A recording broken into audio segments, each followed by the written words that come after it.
What's up guys, Cardfight here, and today I'm here with a Murakumo deck check.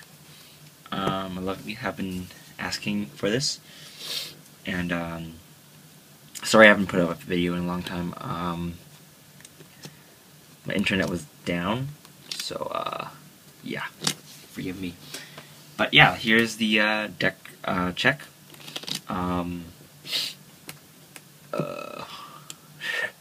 I haven't been playing with this deck a lot lately anymore because it's not that fun to play. I played a lot when Booster 5 came out, but since you guys asked for it, I'm just gonna, show you guys.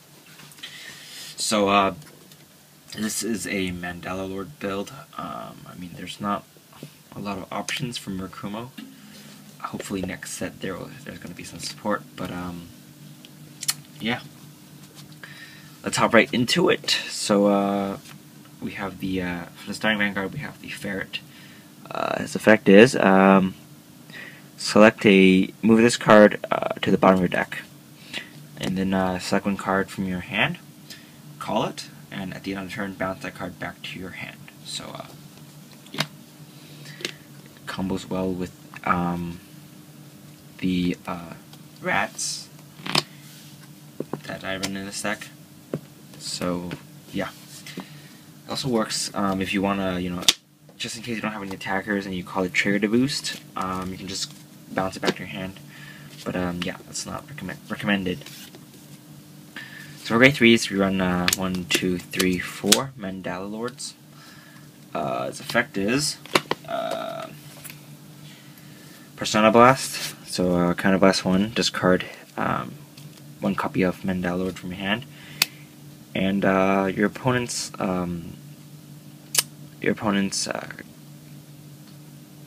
target creature or unit loses 10,000 power.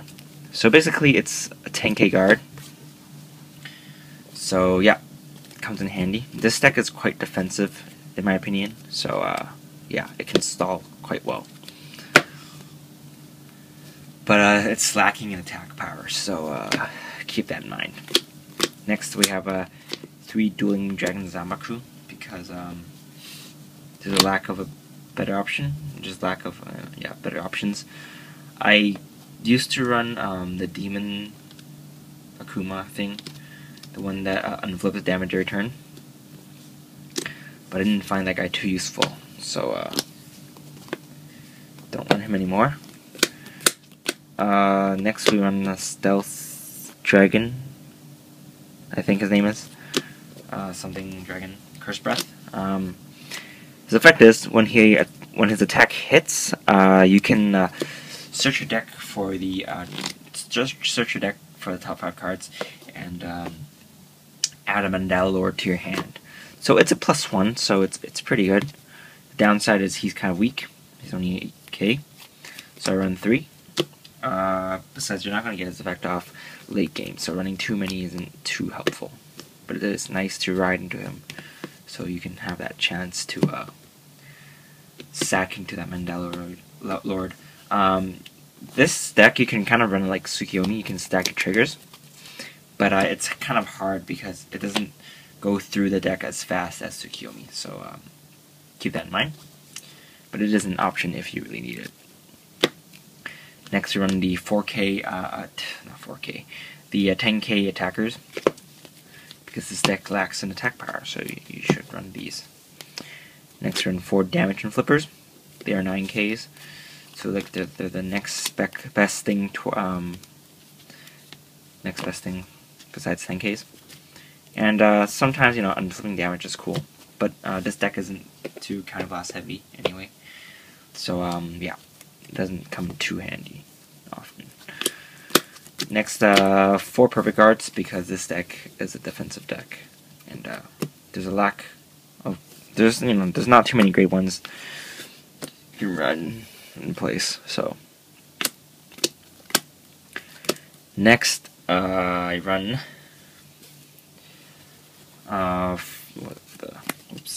3 million rats. This effect is when you call this card Counterblast 1, or when you call this card Vanguard, Rearguard, Counterblast 1, call another one of him into the from your deck, and at the end of turn, it's returned to the deck. So basically, it's a temporary +1. Yeah, it's a temporary +1, and yeah, there's really not much else to say with it. You combine this with Ferret, so you can, use it again if you really need to. So basically, you can, call it, counterblast 2, to call 2 more. So you have 3 boosters for the price of 1 by calling 1, but at the end of the turn, they go back to the deck. So you can combo it with the Ferret to bounce it back to your hand, call again, counterblast 2, and call these boosters out again. So it's pretty nifty, but they are kind of weak. They're only 6k, so against cross-routed decks, you're gonna have a lot of trouble. But hopefully Murakumo gets some better support soon.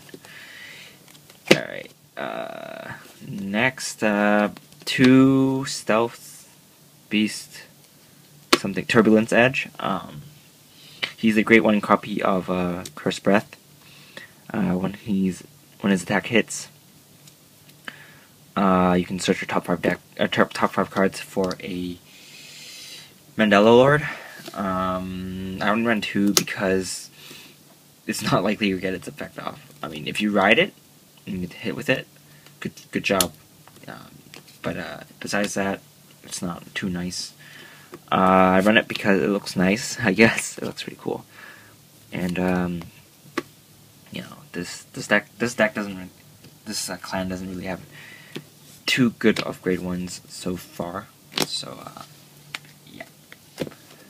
Next, run 2 of this raccoon thing. It's a 10k booster. When you have more cards in your hand than your opponent, he boosts for 10k. Yeah. That's pretty much it. I ran 2 because you don't actually, his effect doesn't go off that often, but when you do get it off, it's quite helpful. So, yeah. And of course, 4 8k boosters, because this deck is weak once again. And for triggers, there's really no option, I guess. So 4 draws, 4 crit, 4 stands, and 4 heal. With this deck, there's not much option you can do, so that's why you have to run stands. But I guess it's not too bad. Because if you call a Zanbaku, for example, to the rearguard circle, you can attack with Zanbaku boosted, or something stupid like, I don't know, not stupid. So you swing for 19 up against a 10k and 11k Vanguard. They're gonna have to get blocked for 10. Actually, up against a 13k Vanguard, he's gonna have to block for 10 anyway. But you attack that first. Attack with this, stand, if you get a stand trigger. You can still attack at 11k Vanguard, and he'll still need guard for 10, so I guess that's the upside, for most 11k Vanguards, I guess. But, since, I don't know, I don't run 11k Vanguards, no. I mean, stand triggers, sorry, in most decks, does come extra handy in this deck, so that's just something to keep in mind. Anyway, that's it for today, guys. Kartaku signing out.